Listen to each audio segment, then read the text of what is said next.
लाडकी बहीण योजनेच्या ई-केवायसी साठी मुदत वाढ झाली. लाडक्या बहिणींना 31 जानेवारी पर्यंत लाडकी बहीण योजनेची ई-केवायसी करता येणार. आता हे मला कोणी सांगितलंय तर माझ्या पोस्टवरती किंवा माझ्या फेसबुकच्या रीलवरती काही जणांनी मला कमेंट करून सांगितले की 31 जानेवारी पर्यंत लाडकी बहीण योजनेची ई-केवायसी करण्याकरिता मुदत वाढ झाली आहे, बरं का. मग मी काय केलं, मी म्हटलं थोडीशी माहिती घ्यावी, आपली माहिती कमी पडते का, म्हणून मी काय केलं, मी आपल्या महिला व बालविकास मंत्र्यांचं पूर्ण फेसबुकचं पेज आहे ते पेज पूर्ण चाळलं. नंतर त्यांचं ऑफिसचं एक पेज आहे ते पेज देखील पूर्णपणे चाळलं. महिला व बालविकास विभागाच्या वेबसाईटवर किंवा GR वरून सर्व माहिती घेण्याचा प्रयत्न केला की खरंच लाडकी बहीण योजनेची ई-केवायसी करण्याची मुदत वाढ झाली आहे का आणि लाडक्या बहिणींना आता 1 महिन्याची मुदत वाढ मिळाली आहे का. तर याचं उत्तर मला काय मिळालं तर अजिबात नाही, आतापर्यंत तरी नाही. आज मी व्हिडिओ शूट करतोय 30 जानेवारी रोजी. आतापर्यंत लाडकी बहीण योजनेच्या ई-केवायसी करण्यासाठी मुदत वाढ बाबतचा कोणताही शासन निर्णय आलेला नाही. ना आपल्या महिला व बालविकास मंत्र्यांनी स्वतः ही गोष्ट सांगितली आहे किंवा ना कोणत्याही प्रकारचे याबाबतचे स्पष्टीकरण परिपत्रक काहीच नाही. म्हणूनच लाडक्या बहिणींनो, जे कोणी तुम्हाला सांगतायत की 31 जानेवारी पर्यंत लाडकी बहीण योजनेची ई-केवायसी करण्यासाठी मुदत वाढ झाली आहे, या बाबींवर अजिबात विश्वास ठेवू नका. आज तुमच्याकडे शेवटची संधी असणार आहे. आज जर तुमची ई-केवायसी राहिली तर कदाचित लाडकी बहीण योजनेचे तुमचे पुढचे मिळणारे पैसे हे बंद होऊ शकतात. अजिबात ही गोष्ट तुम्ही कॅज्युअली घेऊ नका. अजिबात तुम्ही या गोष्टीकडे दुर्लक्ष करू नका. अनेकांनी सांगितलंय की मुदत वाढ झाली आहे. काही तर मी बघितलं न्यूज चॅनलला देखील बातम्या आहेत की 31 जानेवारी पर्यंत मुदत वाढ झाली, परंतु याबाबतचं कोणतंही स्पष्टीकरण नाही, कोणतंही शुद्धीपत्रक GR काहीच नाही. कोणीच सांगितलं नाही. अधिकृत जे माणसं असतात त्या अधिकृत एकाकडूनही याबाबतचे स्पष्टीकरण देण्यात आले नाही. परंतु काय लाडकी बहीण योजनेची ई-केवायसी करण्याकरिता मुदत वाढ मिळू शकते का, जे मी आधी सांगितलं की अद्याप कोणत्याही प्रकारची अधिकृत माहिती आलेली नाही.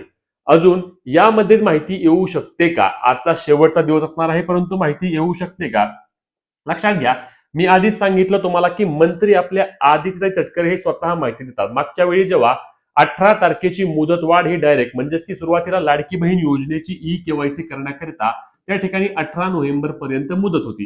ही मुदत वाढ जेव्हा 31 डिसेंबर पर्यंत केली तेव्हा 17-16 तारखेला त्या ठिकाणी स्वतः आपल्या महिला व बालविकास मंत्र्यांनी त्यांच्या फेसबुक अकाउंटवरून पोस्ट करून सांगितलं की लाडकी बहीण योजनेची ई-केवायसी करण्याकरिता त्या ठिकाणी आम्ही 1.25 महिन्याची मुदत वाढ करून 31 डिसेंबर पर्यंत आम्ही आता लाडक्या बहिणींना त्या ठिकाणी ई-केवायसी करण्याकरिता संधी उपलब्ध करून देऊ.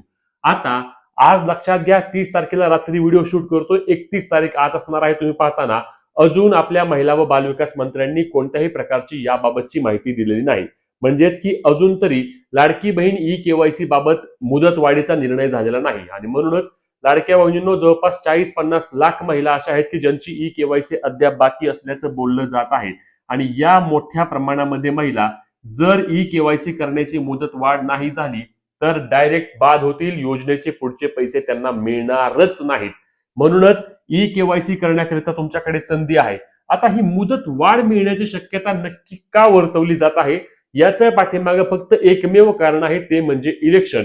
जे की लाडक्या बहिणींच्या पती पडू शकते. ते म्हणजे फक्त इलेक्शनमुळे फायदा झाला तर होऊ शकतो.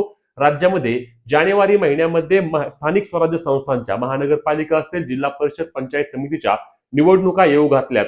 15 जानेवारी रोजी त्या ठिकाणी महानगरपालिकांचं मतदान आहे. त्यानंतर 30-31 जानेवारीच्या आधी जिल्हा परिषद, पंचायत समितीच्या निवडणुका होतील.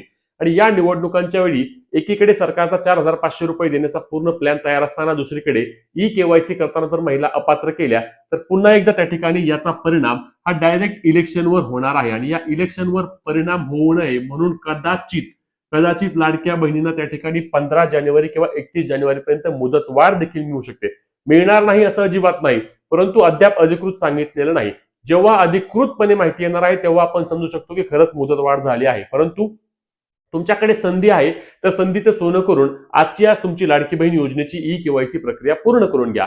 तुमची लाडकी बहीण योजनेची ई-केवायसी झाली का, आणि सर्वात महत्त्वाचं म्हणजे अंगणवाडी सेविकांकडे डॉक्युमेंट देखील आजची आज जमा करणे बंधनकारक आहे, ज्या महिलांना पती नाहीत, वडील नाहीत अशा महिलांसाठी. बाकीच्या महिलांची ई-केवायसी झाली का नक्की कमेंट करून सांगा. ही महत्त्वाची व्हिडिओ शेअर करायला आणि ई-केवायसी करण्याकरिता मुदत वाढ मिळावी का हे देखील कमेंट करून सांगायला विसरू नका. भेटूया पुढच्या व्हिडिओत. तोपर्यंत जय महाराष्ट्र.